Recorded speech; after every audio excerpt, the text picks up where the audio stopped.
Aujourd'hui, je vais vous présenter les 5 applications les plus utiles à avoir si vous voyagez avec un véhicule, peu importe où vous êtes dans le monde. Et surtout, je vais vous montrer des fonctionnalités un peu méconnues que peu de gens utilisent et qui pourtant peuvent vraiment vous faciliter la vie sur la route. D'ailleurs, la dernière application, qui est pourtant toute bête, elle peut même vous éviter de vous faire arnaquer à certains passages de frontières. Mais avant ça, on va commencer par l'application la plus connue de toutes, iOverlander.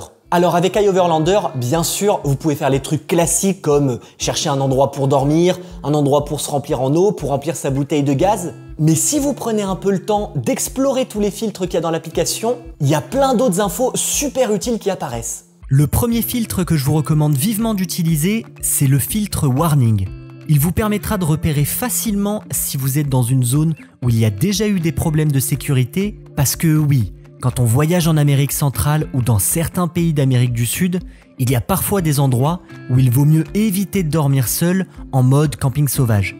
Le souci, c'est que si c'est votre première fois dans le pays, vous ne pouvez pas forcément connaître ces lieux à l'avance. Du coup, ces petits warnings sur iOverlander, ça peut vraiment vous éviter des galères. Par exemple, en Équateur, il y a une fois, on avait prévu de dormir en camping sauvage dans un super bel endroit dans la montagne. Mais quand on a appris que à peine un mois avant, il y a des gens qui s'étaient fait attaquer en pleine nuit par des locaux avec des barres de fer, on s'est dit qu'on n'allait pas prendre de risques inutiles et on allait dormir dans le petit camping qu'il y avait dans le village. Ces infos warning, ça va pas vous protéger de tous les problèmes, on est d'accord. Mais déjà, si vous évitez de vous retrouver dans des zones où il y a souvent des problèmes de sécurité, sur le long terme, vous allez quand même éviter pas mal d'embrouilles. Les warnings, ça sert aussi à repérer quand une route peut être dangereuse. Je vous donne un exemple concret. Si on avait vérifié sur iOverlander avant, on ne se serait pas retrouvé face à ce pont de l'enfer à se demander s'il allait tenir sous le poids du véhicule.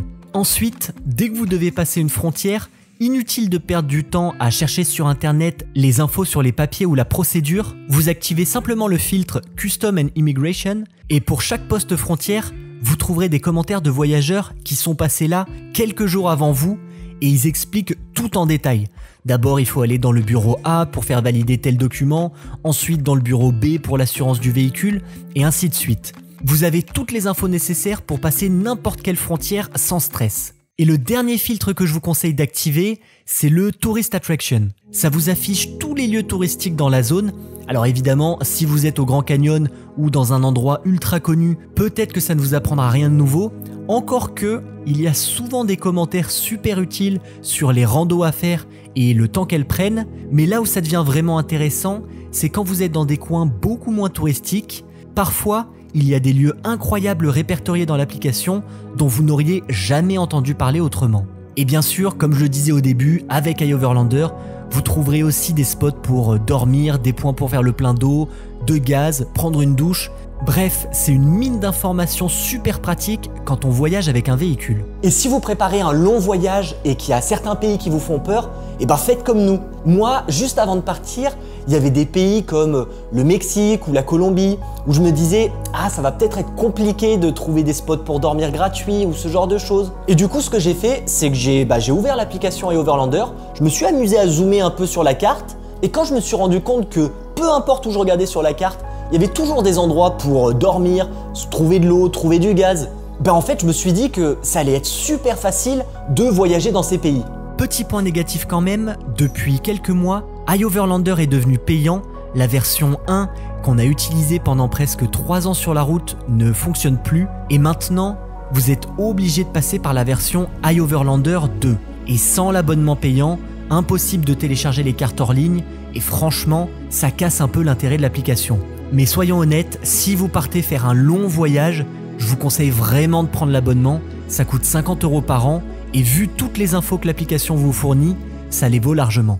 Deuxième application dont je veux vous parler, c'est PolarStep. Alors à la base, c'est une application pour partager son voyage avec ses proches, un peu comme un réseau social, mais en réalité, c'est bien plus que ça pour les voyageurs. Avec PolarStep, vous pouvez voir par où sont passés les autres voyageurs et franchement, ça peut vraiment vous donner plein d'idées pour construire votre propre itinéraire. Et puis sur la route, vous allez croiser plein d'autres voyageurs, donc déjà, c'est toujours sympa de pouvoir voir en temps réel où ils sont dans leur voyage, mais surtout, nous, ça nous est déjà arrivé plein de fois qu'on rencontre une famille avec qui le feeling passe bien et on se dit que bon, c'est dommage, nos chemins se séparent donc on ne se reverra sûrement pas. Et au final, 6 mois plus tard, grâce à Polar Step, on se rend compte qu'on est en fait à quelques kilomètres les uns des autres. Du coup, pourquoi pas en profiter pour se retrouver et partager un petit repas. Donc franchement, pour retrouver des gens avec qui vous avez voyagé sur la route, pour trouver des idées d'itinéraire ou même pour préparer des expéditions off-road, c'est vraiment top. D'ailleurs, à chaque fois qu'on reçoit des messages du style « Ah mais vous êtes passé par où quand vous êtes allé faire la Laguna Route en Bolivie ?» ou « Vous avez pris quelle piste pour monter à 5200 mètres d'altitude en Argentine ?» Et bien à chaque fois, je réponds toujours la même chose. Allez voir notre trace Polar Step parce que le GPS, il est quand même super précis et vous pouvez vraiment zoomer sur la carte et voir exactement quelle piste on a empruntée pour monter jusqu'à 5200 mètres d'altitude. Nous, ça nous est arrivé plein de fois pendant ce voyage de regarder le Polar Step de certains voyageurs pour se préparer quelques petites expéditions off-road. Et justement, la troisième application dont je voulais parler et qui se combine bien avec Polar Step, c'est tout simplement Google Maps. Alors comme GPS, Google Maps, ça fonctionne bien dans 90% des cas. Et surtout, vous pouvez utiliser Google Maps avec des cartes hors ligne. Il suffit juste de pré-télécharger les cartes à l'avance. Pour ça, c'est super simple. Vous ouvrez l'application, vous cliquez sur l'icône de votre compte, puis plan hors connexion.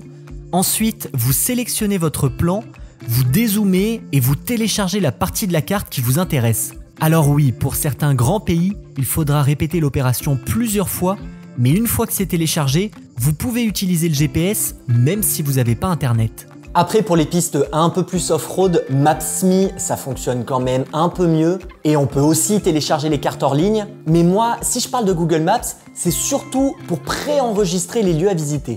Quand je parle de pré-enregistrer les lieux à visiter, je parle en fait de tous les petits cœurs ou drapeaux que vous voyez sur ma carte. Ce sont des endroits qu'on a déjà visités ou qu'on aimerait découvrir un jour. Pour le faire, c'est super simple. Vous sélectionnez un lieu, vous cliquez sur Enregistrer et vous choisissez la catégorie dans laquelle vous voulez le mettre. Donc vraiment un conseil, dès que vous rencontrez des voyageurs ou des locaux qui vous parlent d'un lieu magnifique à visiter, mettez-le dans votre carte Google Maps. Même si on vous parle d'un lieu en Argentine alors que vous êtes au Canada, c'est pas grave parce que nous en réalité, ça nous est arrivé plein de fois d'enregistrer un lieu sur Google Maps en se disant que bon, c'est au Brésil, mais nous on va jamais aller au Brésil donc on le verra pas. Et au final, comme l'itinéraire, en fonction des rencontres, en fonction de ce qui se passe sur la route, il se modifie toujours un peu.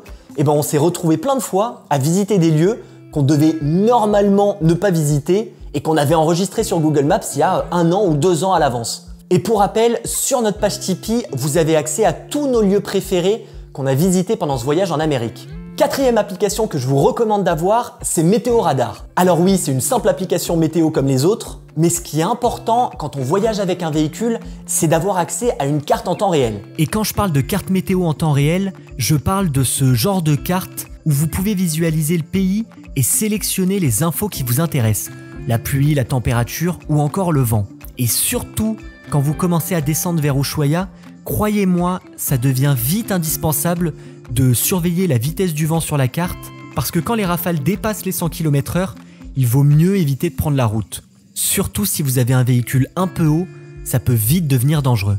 Et faut pas oublier qu'en van, on est beaucoup plus exposé aux conditions météo que quand on vit dans un appartement. Et je vous promets que quand il est 2 h du matin, qu'il y a un énorme orage qui approche et que vous commencez à avoir des discussions du style « Non mais les pneus, ça nous isole du sol, donc on risque rien nous là », ça rassure de pouvoir checker sur la carte en temps réel et de voir que l'orage, en fait, il va à l'opposé de vous.